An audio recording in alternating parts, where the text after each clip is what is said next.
ही high speed पर ये crash दिख रहा है क्योंकि विमान वही स्ट्रेट एंड लो उड़ रहा था और वहीं पर जाकर के सीधा टकराया। देखिए धड़ाम से एकदम गिरता है और कहाँ कितना कम से कम 200 से 300 फीट की दूरी जमीन पर भी वो रेंगता हुआ गया है इम्पैक्ट के बाद।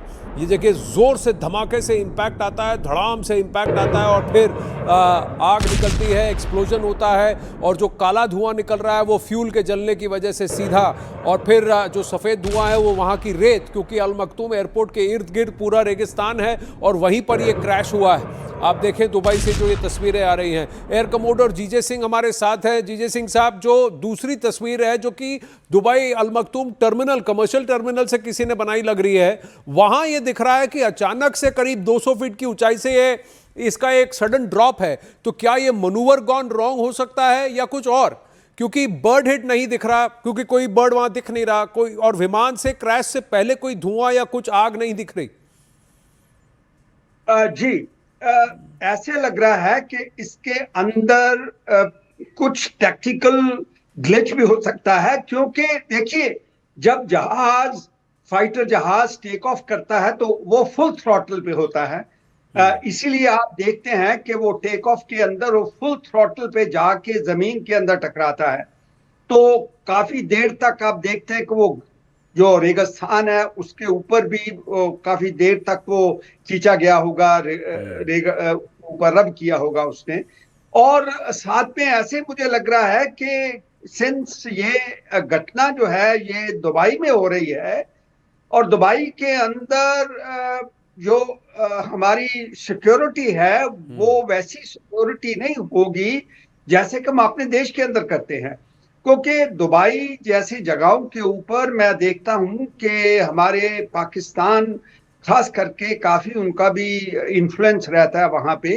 ये तो मैटर ऑफ इन्वेस्टिगेशन है, मगर ये मैं कहूंगा कि ये चीज को कि इसके अंदर कोई टेक्निकल कोई ग्लिच डाल दिया हो या कुछ कर दिया हो। तो आप सैबोटाज एंगल को रूल आउट नहीं कर रहे हैं? ये और ताज़ा तस्वीरें आ रही हैं जैसे अलग अलग तरह रंग के धुआं है, जो काला रंग का धुआं है वो फ्यूल की वजह से, जो एक्सप्लोजन हुआ धमाके की वजह से और आग जल रही है आग जिसकी वजह से, और जो बाकी है वो रेत है जो उस धमाके के इम्पैक्ट को दर्शाती है कि कितना वहाँ पर रेत रेगिस्तान में से उड़ा है। रेस्क्यू टीमें वहाँ पहुँची हैं। ये दूर से ये तस्वीरें हैं कि अब भी वहाँ आग लग रही है। अब से थोड़ी देर पहले की ये तस्वीरें, ये धमाके के कुछ मिनटों के बाद, अब से 50 मिनट पहले ये धमाका हुआ था। ये करीब 10-12-15 मिनट पहले के हैं, क्योंकि धुआं अब कम हो गया है और धीरे धीरे आप देखें तो रेत भी धीरे धीरे सेटल हो रही है। उसके बाद वहां पता लगेगा, और पीछे रेगिस्तान है और रेगिस्तान के अंदर जैसे ड्यून्स होते हैं तो एक ड्यून के पीछे ये जाकर के ये क्रैश हुआ है और काफ़ी लंबा ये क्रैश चला है, करीब 200-300 फुट से आगे तक ये क्रैश में और मलबा इधर उधर उड़ा होगा, जो कि आप देख रहे हैं कि देखिए काफ़ी लंबी डिस्टेंस है। दूर से ये वीडियो बनाया जा रहा है जिसमें विमान भी इतना छोटा दिख रहा है, तो आप सोच सकते हैं दर्शक दीर्घा से ये बनाया गया है जो करीब कम से कम 1-1.5 किलोमीटर की दूरी पर होगा। और जितना धुआं उठा है तो आप देख सकते हैं कि इम्पैक्ट ऑफ द क्रैश कितना है। सिवाज साहब हमारे साथ हैं, लेकिन कमोडोर जीजे सिंह, आपको लग रहा है कि सैबोटाज एंगल को रूल आउट नहीं किया जा सकता, और लेकिन एटीसी के पास जो लास्ट रिकॉर्डेड मैसेज होगा पायलट का, विमान चालक का, वो भी क्रूशल हो जाता है कि पायलट ने क्या कहा। हाँ जी, बिल्कुल। देखिए मैं एक चीज और यहाँ पे ऐड करना चाहता हूँ कि हमारा ये जो तेजस है ये बड़ा नामी एयरक्राफ्ट बन चुका है, बहुत ही स्टडी है, रिलायबल है, कामयाब एक जिसे कहते हैं कि हमारा एयरक्राफ्ट है हिंदुस्तान का। और दूसरी बात ये है कि अभी इसकी एक्सपोर्ट दूसरे देश भी इसको खरीदना चाहते हैं। और ये एंगल जो होता है कि बिजनेस के अंदर जेलसी या एनवी के उसको गिराया जाए, उसके बिजनेस को डाउन किया जाए, ऐसे एंगल भी आएंगे। क्योंकि ये जहाज जो है बेंगलोर में बनता है, मैं बेंगलोर में रहता हूँ, बहुत ही इसके जो पायलट है वो इसकी सराहना करते हैं कि बहुत ही कामयाब, स्टडी और टेक्निकली बड़ी एडवांस्ड है। और आज की जरूरत के मुताबिक जिसे कहते हैं मल्टी रोल फाइटर जेट होने की वजह से इसकी डिमांड बढ़ रही है। और हमारे एयरफोर्स के अंदर तो है ही है, मगर दुनिया के दूसरे जो देश हैं जैसे वियतनाम हुआ, कंबोडिया हुआ, जो छोटे देश जो हैं हमारे साउथ ईस्ट एशिया के अंदर, वो ऐसे एयरक्राफ्ट को चाहते हैं अपनी एयरफोर्स के लिए। तो देखिए, जो बड़ी बड़ी कंपनीज होते हैं, देश होते हैं, वो हमेशा ये चाहते हैं कि दूसरे किसी देश के बिजनेस हाउसेस को कैसे डाउन किया जाए। ये भी एक एंगल मैं कहूंगा कि बहुत इंपॉर्टेंट है, क्योंकि इंटरनेशनल एयर शो है दुबई के अंदर। दुबई के अंदर दुनिया भर के वहां पे जाते हैं। तो पर ये देखिए, एक ये बहुत ही तेजस जो है इस बार दुबई 2000 किलोमीटर की दूरी है, इसको तो उसने पार की।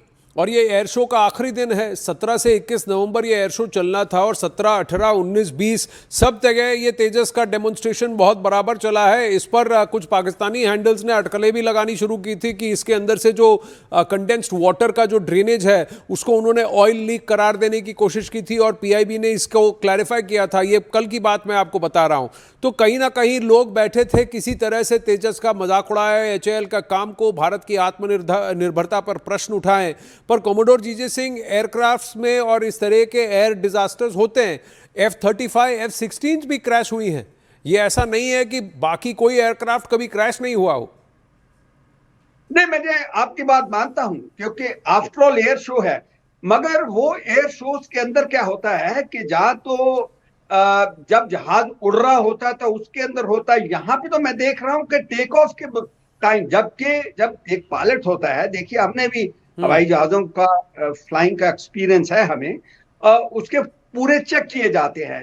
तो जो एयरक्राफ्ट जब लाइन अप होता है रनवे के ऊपर और जहाज को थ्रॉटल दिया जाता है, वो सभी चीजों को, उसके इंस्ट्रूमेंट्स को देखकर पायलट देता है, क्योंकि उसने जो है हवा के ऊपर जाना होता है, उसने टेक ऑफ करना होता है। तो मैं समझता हूं कि, और जो पायलट होते हैं वो बड़े एक्सपीरियंस्ड होते हैं, टेस्ट जी पायलट, क्वालिफिकेशन कर रखी होती है, हाईली क्वालिफाइड पायलट्स ऐसे जहाजों को उड़ाते हैं। ये नहीं कि नए ट्रेनीज होते हैं।